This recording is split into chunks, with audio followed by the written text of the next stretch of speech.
show your TBAL team spirit, and buy your hard-working Art Lab team a cup of coffee, which helps fuel purchases of high-octane equipment and TBAL tech that get poured back into percolating, highly caffeinated content for you. Just go to buymeacoffee.com and search Therapy Bites. On this episode of Therapy Bites Art Lab. Hey, welcome Therapy Bites Art Labbers, and for those new listeners and viewers on our YouTube channel, that stands for Accurate Realistic Thinking and Life-Affirming Beliefs, and it is our pleasure, and yours too, to have Rodolfo DeAngeli here today to talk about Life Masterpiece, the psychology of surviving and thriving. Now, Rodolfo is a coach and a modern-day shaman who's built a following of thousands of people worldwide. Over the past 12 years, he's popularized the vision of life artist and founded the companies Life Artist Mastery and Ancient Ceremonies. Wow, that sounds kind of spooky, doesn't it? You'll have to stay tuned to get all the details. He helps people conquer their fears, heal trauma, and find their bliss. His mission is to encourage holistic healing, profound spiritual realization, gosh, that's right up my alley, and dynamic personal empowerment, including lasting positive life transformation through a combination of modern strategies and ancient practices I'm going to bet you guys have never heard of. And this is all to help committed middle-aged men and women. Gosh, I wonder if I'm middle-aged or if I'm beyond that at this point. But to help folks change their lives and find lasting fulfillment. He also, interestingly enough, dedicates part of his life to improving Peru's indigenous people's lives through philanthropy. Join us coming up on the episode. Stay tuned following the interview for On the Couch and Off the Rocker, our special guest's psycho-silly analysis by Art Lab's own head cabbager, Dr. Ima Freudnot. Welcome to Therapy Bites Art Lab, where Dr. Heath and his special guests share real-life stories of helping and healing, fresh from the actual therapy couch, while taking a bite out of common counseling missteps and misconceptions. And now, here's Heath and the TBAL team.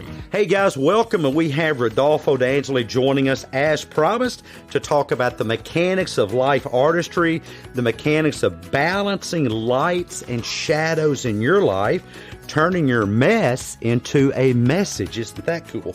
And overcoming drama, trauma, and self-sabotage.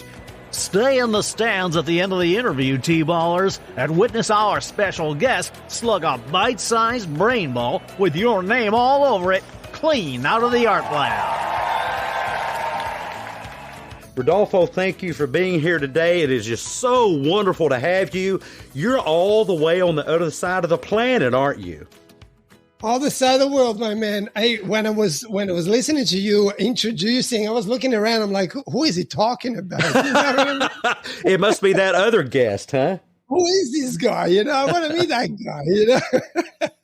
But yeah, on the other side of the world, Melbourne, Australia. I'm originally from Italy, but moved here in 2003 to escape my past. But unfortunately, well, you know, you said you're from Italy, and I was going to guess with that accent, you're not from Arkansas. You're not from the South. You might have noticed I have a bit of a Southern accent. And but we're so glad to have you here, and we're going to love digging into your story. I in particular really loved how you talked about light and dark and artistry. But before I get ahead of myself, tell us a little bit about you and your story. Well, where do I start? Let me start on the beginning. Actually, I'm very familiar with your accent because one of my teachers, unfortunately, passed away in 2019. Mr. Don Howard Lawler. He was from Kentucky. So I am kind of familiar with that Southern accent, and it's kind of like refreshing to hear it again. It brings back lots of beautiful memories. But where did this all start? I mean, I was born in Switzerland. My parents migrated from Italy to Switzerland in the late 50s. I was born in 69, and my parents decided to give me to foster parents. They decided, and you know, I want to just quickly add something to this. You know, today is actually the first time I'm actually live again. I'm actually back into the world. My first ever appearance in 8 months. Okay, so May this year, I literally removed myself from, actually probably early June. I removed myself from all social media. Matter of fact, if you look me up on Facebook or Instagram or anywhere under Rodolfo DeAngeli, you'll see there's no post since about that time. There's probably one or two in between, but more or less, I was away. And I haven't podcast. I have my own podcast as well. Haven't done any of that. Haven't been on any shows. Today is literally let me say, a new beginning, a new chapter that is carrying on from this past 8 months, which was one of the toughest periods in my life, matter of fact. And it's strange for me to say that because I did go through quite a bit in my life. And I thought that I had a lot of the things, kind of like in a shelf, put on the shelf. Okay, I know what this is about. I know what this is connected to, and so on and so forth. Yet at the beginning of this year, or May this year, I traveled to Europe. I traveled to Italy to see my mother, which, by the way, had a great relationship after many, many years of not having one. So we pretty much reconnected at 2015 after, she gave me away foster parents and a lot of drama that came from that. But we reconnected. And so this year we're supposed to go back to Europe and take care of her. And my mom is 89 years old, and happy family, and finish up this journey together. In a matter of fact, everything went completely the opposite. I realized who my mother really was. And you only do that when you spend enough time with someone where someone cannot hide behind a camera, behind a phone or anything like that. But now you're there. Now you're living with the person. Now you're seeing the traits. Now you get to know who the person's beliefs and values and thoughts and everything and habits and everything is, right? And I like to say that time is the great detective. Time is the great detective. There's no need in mind reading or body language reading. Just give it time. Guys, listening, time is the great detective. Absolutely. You cannot hide. The Buddha said 3 things you can't hide in life. It's the sun, the moon, and the truth. And I believe that very, very, very, very much so. And so this journey that's supposed to become a very pleasant and very enjoyable journey that I went on with my wife, we traveled overseas, and it became absolute terror. I'm telling you, it became absolute terror, so much so that it required for me to dig into every single toolbox that I have put together in the last 40 years of my life, but definitely the last 12 years of my life on this hero's journey that I say after my attempted suicide, and really shook me to my core. And I think it changed a lot of things for me. And so when you ask me, how is your story? I really find myself for the first time ever that the story that I was telling actually doesn't work anymore. Actually, that was the wrong story. It's like reading a book, right? It's like reading a book and you are at the end of the book and you believe you know everything about it, but now someone is giving you a bunch of extra pages, and it's telling you that the characters that we actually read about are actually not the ones that we thought they were. And so my story here with you today is actually very enlightening for me, very humbling as well, because I realized at 53 that my story just changed, and perhaps my story just became real. That's an amazing way to look at it. I tell people patients frequently, I'm a private practice clinician, that we all have a book of life, and it's all about us, and it's just jam full of pages. Let's just say a page for every day you've lived. Well, goodness, that's 365 pages you hear. The wonderful thing about it, and here's what I want to dig into with you, is that it's not just what's out there that gets to write it. We get to be the editors. And I think healthy living is about being a really good editor, and that involves deciding what to think. In other words, empowering ourselves, taking back and grabbing hold of our power, and we get to decide how to interpret that book of life. And I find the temptation people have is they want to rip out pages of that life. You know, they want to choose this page and that page and the other page and just completely edit those out. And I usually recommend to people to try to find value in those pages, because my experience is that if you start ripping out pages, you just have a much thinner book of life. And then you rip out another, and you don't have a book of life at all. You basically just simply have a pamphlet. You have a pamphlet. You have less of a life. But it's all about interpretation, and I look forward to digging in that. I love how you really talk about the comparison of life or art on a canvas, and your life itself as that canvas.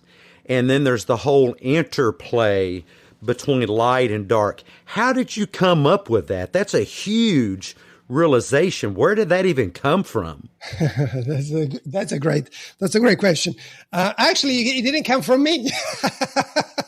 Well, as they say, originality is the art of concealing your sources. You know, I'm just glad that you're putting it out there. The terminology wasn't mine. The life artist wasn't mine.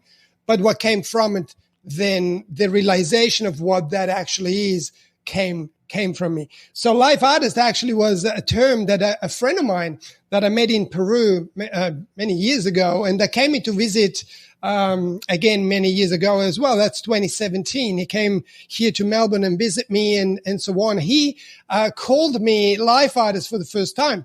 And that's then on top of that, he asked me what I believe a life artist is. And that's where the whole life artist thing came out.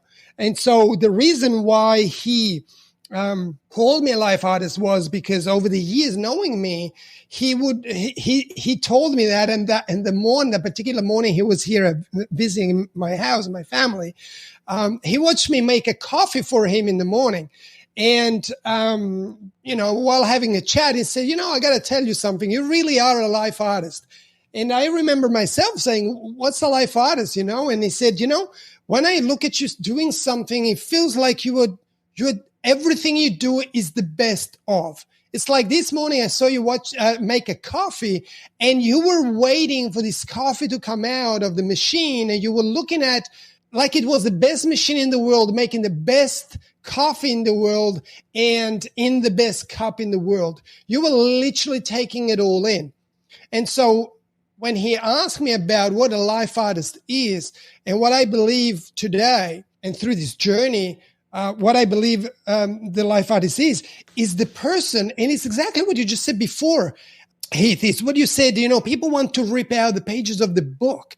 And that is such a dangerous thing to do. And that is also why I believe my hallucination is that is one of the motives, probably one of the biggest motives why people get lost. If we take away part of our life because we do not like that and we do not want to associate with that, and we try as much as we can to push it away, we are pushing away a part of ourselves. And that is the shadow that I always talk about. The shadow and the light. Once we embrace the both, that is the trick. A great master, a great artist, again, painting a painting.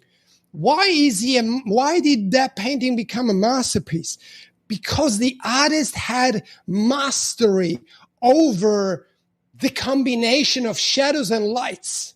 He had mastery over taking the shadow and balancing with light, and also taking the light and balancing with the shadow. Because as I was saying, in the spiritual world, or perhaps in the pseudo-spiritual world, everybody wants to be light. But too much light will burn. If you fly too close to the sun, you will burn. You need to have a balance between light and shadow. that's the moment that the humility will come in, and spirit, God, whatever someone believes in, is actually taking us down and let us understand that, like Socrates said 2,000 plus years ago, we don't know nothing. Repelling parts of ourselves is the worst thing we can do and the fastest way to get lost. And so the life artist, like I say, the creation of our own masterpiece through our own life journey is taking our shadows, taking our lights, taking our goals and things that we achieved, but also taking the pain and all the places, the little dungeons that we had to go through, and put them together and create this beautiful masterpiece. When I always say life is a preparation to death, and not as a dark thing, but I believe life is a preparation to death because you want to live as much life as possible so that when you come at the end of it, which we all will, we will lay there and ready to go home rather than wishing to be given another 5 minutes to do something we held ourselves back from doing. Yeah. And this is what the life artist is for me. See? And those you watching by a YouTube channel, I've just popped up our little graphic called ARTY, ARTY, and that stands for Accurate Realistic Thoughts. And ARTY is holding a lantern. That is the lantern of Diogenes. Diogenes, a famous Cynic philosopher, used to roam the streets in the daytime with a lantern, and people thought he was just nuts. I can identify that with myself, but I have lots of nutty ideas. And they asked Diogenes, "What are you doing with this lantern?" And he said, "I'm looking for an honest man. I'm looking for an honest person." And we put this lantern in the hand of Artie. Artie's fashioned after a neuron because there is an art to living, we say in the art lab, and that is accurate, realistic thinking. And that's our little graphic for that. And you can decide how to think in ways that serve your life the best, even about the darkest moments. I often tell people it's easy to be first place. It's easy to have wonderfully fuzzy, wuzzy, joyful moments. I mean, anybody can do that. I've never had one single patient come in and me ask them, "What would you like to accomplish?" And they said this. This has never happened. "You know, Doc, I'm just too happy all the time. It's got to stop. I mean, there's just too much light. I've just got to get rid of it. There's too many good things that happen to me." You see, anybody can do that. And I don't think we get really stronger during those light moments and during those preferred moments. I think that our strength and resilience comes from those dark moments. And you really can't run away from those. I like the quote that you had about Seneca, that you take yourself with you everywhere you go. And Socrates, I think, had a similar quote, and he called himself a citizen of the world. You know, you never can escape yourself. You can go to Italy, Australia, Arkansas. You always take yourself with you. And therefore, it's best to look deeply into your own life, into your own book of life, and see what value that you can find in each moment. And by the way, every moment, Seneca also talked about that by the time we reach death, there's really very little death left, because every moment is a death. This moment, and you can hear it thundering outside, by the way, we're having thunderstorms here, thank goodness. Speaking of darkness and things like that, it's dark here and it's a thunderstorm. But by the time we reach death, there's very little death left, because every moment of life is the death of that moment. It really depends on, are we going to let it die full of meaning that we've injected into it, or whether we're going to catastrophize it and try to run away from it. And it sounds like you've made a life out of looking at the beauty of the interplay between light and darkness. And I'd like to hear how we all can follow suit and do some of the same things and use some of the same strategies. I believe it's the moment we become authentic again. I think pain and trauma is the moment we let go of that authenticity, right? We are young kids, we all born and we all little and we all need protection and we all, crave the love of the person that, we love most or the people that are around us and so on and so forth. Yet, as we grow, we have our own traits. And if we feel that the person we crave the love the most doesn't like those traits, we stop doing those and we let go of that authenticity. And eventually down the track, we are grown-ups which don't know who we are. And we're trying to jump onto the next thing every so often because we believe that is behind that next thing, that happiness, which is really what everybody craves, leads. It's probably in the next job. It's probably in the next success. It's probably in the next car, relationship, house, clothing, money, whatever, right? Yet when we arrive there and we turn it around, we find that it's not there anymore. It was just there for a split second. And so I always work, the way I work with my clients is I instead of getting them to achieve something to fill a void, which is what most people, I believe, do, I get them to become the person who will achieve that goal so that happiness and the goal becomes a representation of the person rather than a void to be filled, right? And so the moment we re-embrace ourselves, the authenticity, right? Embracing the shadows, embracing the lights, embracing the whole package, looking at ourselves in the mirror and say, you know what? I love you. I love the person I see there. I know you're full of shit, but everybody else is too, and that is okay, right? We're all fallible. We're all flawed. There are no perfect humans. A tragedy if there was such thing as perfection. For full show notes and transcript of today's episode, go to therapybites.podbean.com.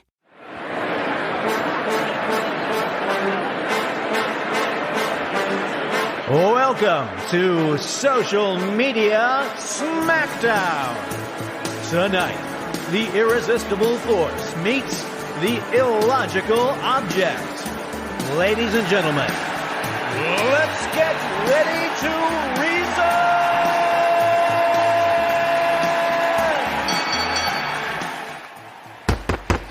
Hey TBALrs, there was a recent sabotaging post by a platform on Instagram called Mental Health Pathways, and they're trying to sell an app, but they're also promoting clickbait misinformation to do it.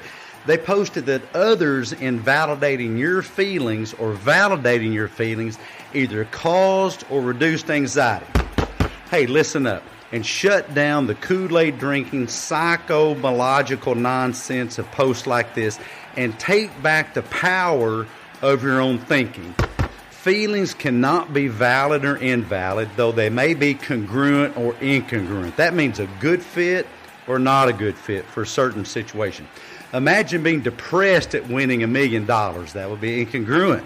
Or being ecstatic at a loved one's funeral. Again, that'd be incongruent. Not valid or invalid, but congruent or incongruent. Moreover, no one has the power to make you think of your emotions as valid or invalid because emotions can never be either.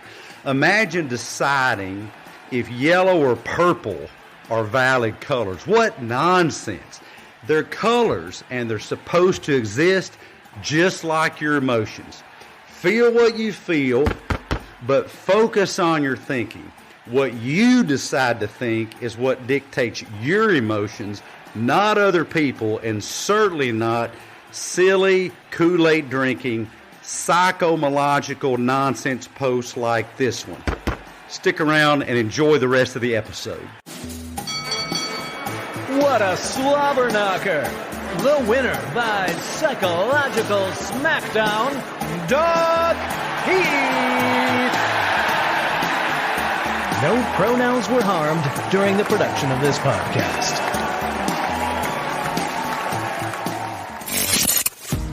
You're listening to Therapy Bites Art Lab. Bite-sized therapy for your brain with Dr. Heath and the TBAL Team. The best advice on the net. No copay required. Welcome to the TherapyBites Art Lab Library, where we have poured over thousands of volumes to bring you the latest CouchCrumbs quote. Oh, would you like a napkin? You're getting crumbs in the book. That okay. Me eat book. Oh. And now today's CouchCrumbs quote. You're just getting so many crumbs on the couch. Instead of trying to be better than someone else, work to be healthier than the self that existed yesterday. A quote by DocHeath. Oh, you got crumbs on the couch. Extra points for you. Live the art life. Become a TBAL teammate Inner Circle supporter on Patreon at patreon.com/therapybites. Here's Heath and the TBAL team. A leader is not a person we follow just because he tells us what to do, but a leader is someone we follow because he has the same views and values that we kind of have. And perhaps that person is maybe a half a step ahead. I'd never believe that someone is way ahead of us or above us. I believe, people are just that one chapter ahead of us. And so when we recognize that within the mess, that's why I say within the mess that we believe our life is, if we can find that message within that, we can change the world. And together, imagine you and I now talking. I don't even know. I never met you, right? And yet we're talking about things that perhaps if I say this, what is he going to think if I say I'm scared? What is he going to think if I'm saying I'm thriving for this or that or whatever? So we hold ourselves back. What happens? You're not authentic. And so the moment you're not authentic, you're lost. It's lost, right? A cat, I got 3 cats. They don't want to be a dog. I can't ask them, but I know they don't. They're happy to be a cat. They're happy to have the colors they have. They're happy to be the way they are. They're happy to be, right? What we forgot is to be. And now we became human doers rather than human beings. And we always afraid about tomorrow. We're always afraid about the future. But the future is like a shadow. It doesn't exist. It doesn't exist, right? That is so true. Right? And so what about now? What about now? I always ask, my wife, was diagnosed with cancer and she's fine today and everything like that. But, when the fear comes up, I ask her always, how are you now? Don't tell me how you might be tomorrow or what might happen in 10 years' time. Tell me how you are right now. And Heath, most of the time, if we stay in the present moment right now and we ask ourselves, how am I right now? We're usually all fine, right? There's no problem. We're literally no problem right now. The problem happens as soon as we want to take ourselves a slight little bit back or a slight little bit forward, because both of those are out of control. The past doesn't exist. The future didn't even happen. And I agree. I think that people talk about, I talked to a patient the other day, they're talking about living in the past, and that's a common colloquialism, but think about that. There is no way to live in the past. All you're doing is wasting the present. There is no way to live in the future. All you're doing is wasting the present. And as a friend of mine, a fellow colleague, Dr. David Zuniga, talked about, he said, if you miss the moment, then if you miss enough of them, you've missed your whole day. If you keep missing enough of them, you missed your whole month. And you keep going, you've missed your whole life. The key is not to miss the moment, to fully fill the moment with everything that you, and I love what you say about the dog. When I see a dog, my dog, his name is Scruffy, by the way. He's a cute little bugger. He's 14 years old. He's getting kind of elderly. But he is fully 100% dog. He doesn't go around acting like a cat, trying to be a cat, trying to climb a tree like a squirrel. And that reminds me of one of my favorite quotes. If you judge a fish by its ability to climb a tree, It will go through life thinking it's stupid. And that's an Einstein quote. But you have humans trying to climb trees. They're trying to climb the tree of the Kardashians and the tree of Britney Spears and the tree of Michael Jordan or whatever pop star.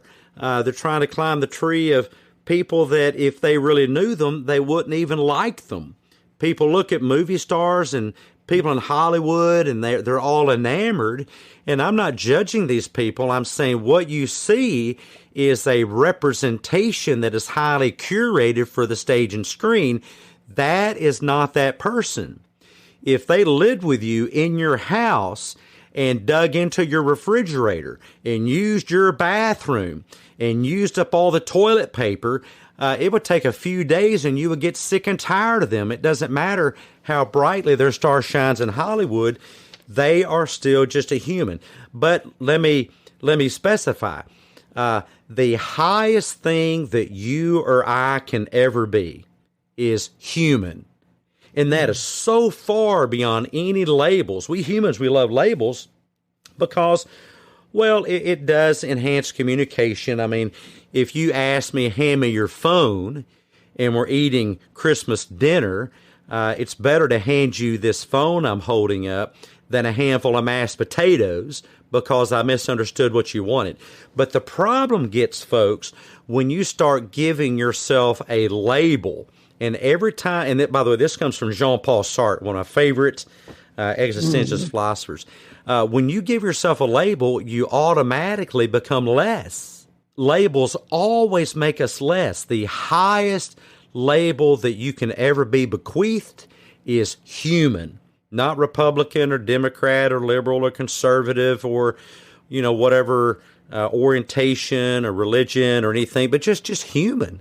And I think that we should get back to the business of being fully human, but there's something holding us back. What do you think, Rodolfo, is holding us back from 100% fully embracing our humanity? Well, most people believe, and trust me, I was one of those, we are not good enough, right? And so, right? I'm not good enough. I'm not worthy of being loved. So I got to change. I got to be something, right? I got to be who does that person across from me want me to be? Okay. So let me understand over a variety of catch-ups what I need to be for that person for it to give me the love I'm craving. And so I'm changing myself slowly and slowly. It's like the mask we put on, right? And what happens to our authenticity? It's out the window yet again, right? And so for this person, we are this. For that person, we are that. For our wives or husbands, we are this. For our kids, for our colleagues, we are all of these people, yet we are not the one that we actually are, which is ourselves. Because we believe, or society, like you said, you look at at social media and whatever else, we see life out of a 1/200 millisecond, someone's life, which is not true, yet it's so well presented that people believe it is. And so the moment we don't accept ourselves, like you say, with the dog, with my cat, we don't accept ourselves for who we are, with the shadows and the life, with the flaws and our prizes. That is the moment where things go pear-shaped, right? People get lost. Speaking of lost, by the way, I run into people that talk about they want to go find themselves. And for me, I think that's a short trip. I think it's a short trip for most of us in most homes. The best way to find yourself outside of using geolocate on your cell phone that tells you exactly where you are is to go look in the bathroom mirror. That is you. And let me solve the riddle for those of you listening. You were enough. You were important. You were valuable from your very first breath. From that moment on, everything else is a delusion. Everything else that someone may tell you that you're not enough is a lie and an inaccuracy. Let's start there. Let's start that you are enough right now in this moment. You're the whole package. All that's left are accurate, realistic thoughts, which lead to healthy pathways. And that's what all of us struggle with is what's the healthiest thing, the most accurate, realistic thing that I can think about myself, others, the world around me, and also what can I think about the light and the darkness in my life and the interplay between that. I was going to kind of dive deep here because, and this is very personal for Rodolfo, and we really appreciate him being there for us and being willing to share this, but you have this in your bio, and I'm interested in the suicide attempt. What was it that happened the minute before attempting suicide that for you changed everything? I saw my wife smile. I saw my wife have a hysterical laugh. That was what happened. So I was in my garage. It was on the floor, sitting on the floor, and behind me was a motorcycle. I used to race super bikes, and I still had my bike there. And so I was laying with my back towards my bike, which I loved a lot. Spent a lot of time on it and had a lot of adventures on it. And in front of me was the setup, the whole setup for me, ready to, I guess, get out of here. I believed life was more painful than death. And so that was a moment where everything came to an end for me. But it wasn't the right time yet. And so I was sitting there, but then the moment for me came that I felt, okay, this is me. And behind me, there was a window which you couldn't see in because he had like a kind of like a mirror kind of finish, and you could only see from the inside out. And what I could see was the back of my house, the lounge room of my house, and my wife was watching TV. And as I turned around and I look at her to kind of farewell, she burst out in this incredible hysterical laughter because of what she was watching. And so something made her laugh so much that she literally lost her shit, right? And I was watching at that, and something came into my mind. And the question was, or the realization was, there has to be more to life than misery. There has to be more to life than misery. And so with that realization, I aborted the whole thing. And I went out and I went to her and we had a chat over what was happening. But that was what happened for me. That was the aha moment, that realization, that moment of nearly no return, that life, spirit, God, whatever someone believes in, got me to the point where literally I was on my knees, humbled. There was no more going deeper. And there was a moment that something was given. Something was given. Realize there has to be more to life than misery. But you are responsible for your own rescue. Nobody will come and rescue you. Nobody will. You will have to do it. And so for me, at that moment on, and that's 2010, so 12 years, right? That's not a heck of a long time. That was a moment for me to start on this journey, on the start of, okay, who am I? Right? Who am I now? After I was 40 years old, 41, who am I? Yes, okay, I'm a man. I got all of this would happen, whatever, but who am I really? And it was a time for me to go and discover. And like you said before, you can go to the mirror and you can literally look at yourself and say, this is who I am. The thing that I have realized, though, is when we have buried ourselves for so long, what we see in the mirror is only the surface that was left. Now we got to go and find ourselves behind what we see, behind the curtain. Well, and because would you say that for you had become a very distorted view of yourself? Well, I didn't know who I was, right? I had no idea who I was. I tried to be all these things. I tried to be, as a kid, I tried to be loved because my parents didn't want me. And so I grew up with foster parents until 11, right? And so who am I? Why do they don't want me? What's wrong with me? Why can I not be loved? Why do my parents not come to the school reunions? Why do I not do all of these things? Where are they? Who are they? Yes, I see them every so often because they, to feel a little bit better with themselves, they will come and bring me a gift. But who are they? And more so, who am I? And what do I do to be loved? And so what did I become? Definitely I became a people pleaser. I wasn't ever able to say no. Yes to anything and everything, as long as you can love me. As long as I'd like to draw a parallel for our listeners between what Rodolfo just described and another couple of diagnostic categories. And from listening to me on the podcast, I'm not a big fan of diagnoses, and this is just to kind of help you guys understand. If you have on one end of the continuum people that are higher on the psychopathy scale, that's one of my areas of expertise in neuropsychology. Forensic psychology is psychopathy, and something like that, something happens, then someone higher in psychopathy, it's not their fault, it's someone else's fault. Part of psychopathy is narcissism. People higher in narcissism, there's no such thing as a narcissist. There are folks that are higher in that trait. And by the way, you guys listening, please don't go diagnosing without a license. That's just a bad idea. And don't diagnose your families and friends and neighbors. That is a worse idea. Leave that to the professionals. I'm a professional. I don't even diagnose my family, friends, and neighbors. That would be unethical. But if you're higher in those traits, it's everyone else's fault. Now, let's go to everybody else, like Rodolfo. For everybody else, we start out that it must be us. If someone leaves us, it must be us.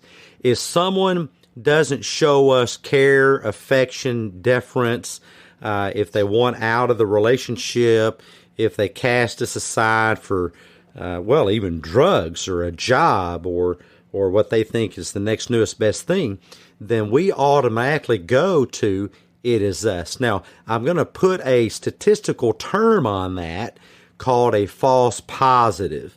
And a false positive is saying this is the effect, but it's not. It is a false positive. It was never, ever Rodolfo. It was the other people. And why was it them? What was the problem? Well, who knows? I mean, maybe they were just unhealthy people. Maybe they had a psychological disorder. Maybe they weren't in charge of their executive functioning.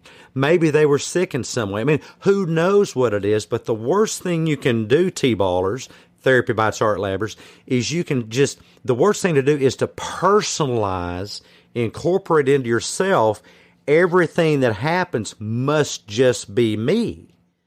Because here's a little bit of neuroscience for you, and I've pointed this out before, and I pointed out again today. Above your ear is an area that takes care of that. I call it the disgust cortex, and I won't get into a neuroscience lesson, but we can actually develop a lot of self-directed disgust toward us. And I find as a practicing clinician that that's one of the things that is most responsible for suicide. People develop such a disgust toward themselves through all this sabotaging thinking that they think that they need to erase themselves from existence. They need to unburden the planet of themselves or unburden their family of themselves. But that's resulting from a cognitive distortion. That is a distorted way of thinking. I often say it's not guns and drugs and slit wrists and ropes and a gut full of sedatives that kill people. It's distorted thinking. Would you say, what was your distorted thinking in that moment? I think you mentioned it. You said that suffering, misery, death must be better than misery. And I love how you put that because that seems so familiar. I think life is more painful than death. Life is more painful than death. Now, let me point out something that's going to twist everybody's noodle. I hope it twists your noodle, especially if you're thinking about harming yourself in some way. To know that death is better than life, you would have to know what death is. And we don't. The best scientists in the world have never figured it out. No one has been there and come back. Yes, there's the near-death experiences, but even they can't adequately describe it. You kind of have to know what it is to know if it's better, and it's not. What I find, and I'd like to run this by you, Rodolfo, because I have a YouTube video, a series of 3 I'm about to put up. And one of the things I say there is that in my experience, and I've done this for 38 years now, is ultimately when I describe the process of dying, of bleeding out, or overdosing, or a person strangling themselves with a rope, or any other method of death, when I describe what happens after, and then I ask, is that what you're after? Or, it's a big or, behind door number 2 is a more fulfilling life, less tragedy, more interpersonal social connection, reciprocal love. Most people, actually 100%, no one ever chooses the embalming fluid.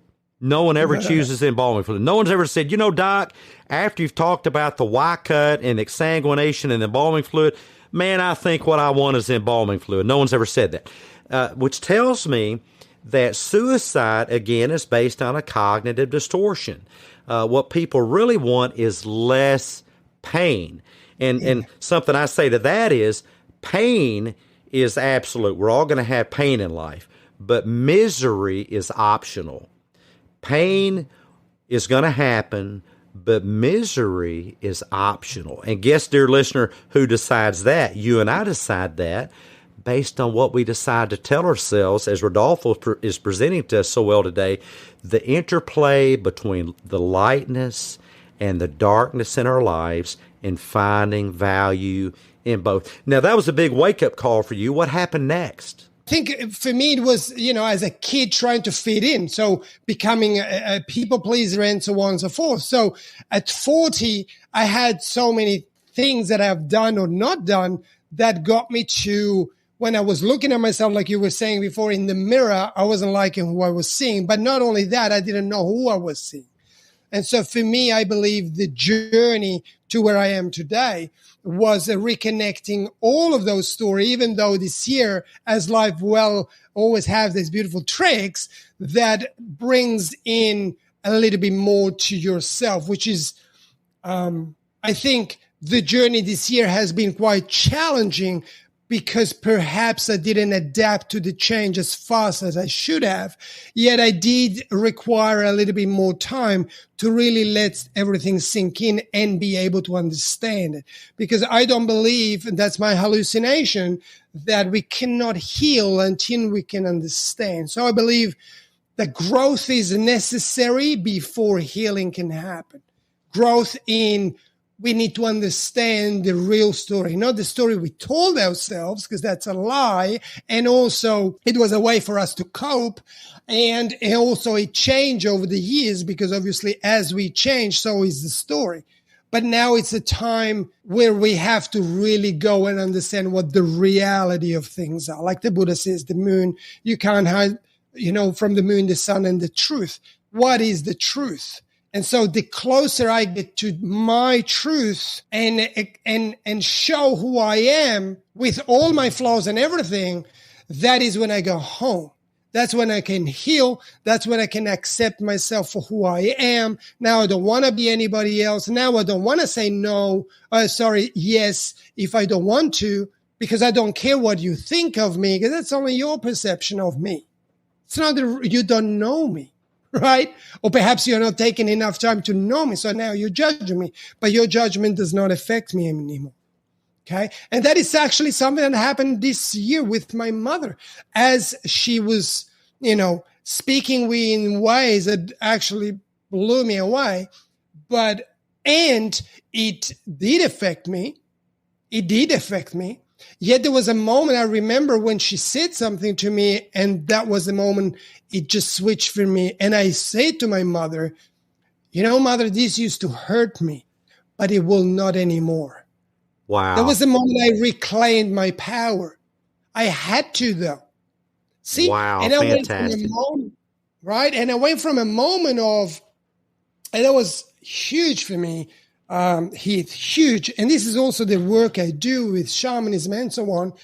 And it was the moment of thinking and seeing rather than judging and looking. I needed to hear rather than listening. So instead of seeing my mother as a bad person, as a person that had no empathy, as a person who was self-centered and everything was about her, and she was incredibly skilled in manipulating and making you feel a certain way, this, that, the other, I needed to go behind the curtain. That was the false reality, like you were saying before. False positive, false reality. What if her role in this life was to help me grow above that, get away from the judgment? What about the only thing I can repay her was with love, not accepting the BS, but loving her to put me in a situation where I am now able to grow in a way that no one and nothing would ever make me grow in that way.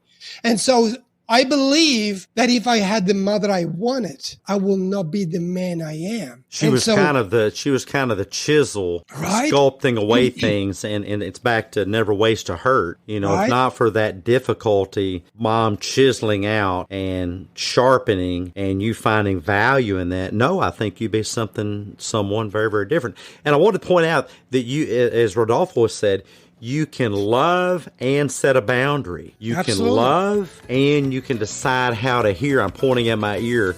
You can love and decide to hear what someone's saying.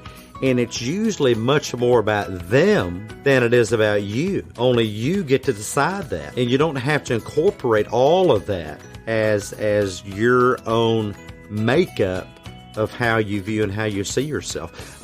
What were some more of the huge differences between that moment of considering suicide and that moment where you decided to both love and to set that boundary with your mother? What was the difference?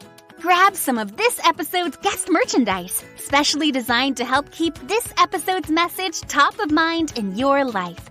Don't forget friends and family members who could use an Art Lab mental boost too. Just go to therapybites.myshopify.com. Hey, TBALrs, thanks so much for being with us today. If we brought value to your day, show us some love by leaving your positive feedback and inviting some friends to listen in and join the TBAL team. Next time on Therapy Bites Art Lab. And so make sure that you guys go back and catch part 1. We're going to split it right down the middle and do an intro and an outro. This is such great information. But to cap off our 2-part episode here, share with us a couple, 1 or 2, of your favorite secrets to life artistry, some hacks to life artistry that you've seen work with yourself and have really worked with other people that our listeners can get started trying right away. Government legal gobbledygook. Therapy Bites is not intended as a diagnostic or as an alternative to professional clinical treatment. Resources and advice are for information and entertainment purposes only. Brought to you by someone saying things you don't like? Tape that nagging loudmouth shut. Government-approved speech tape. Gas tape. Now available at your local hardware store.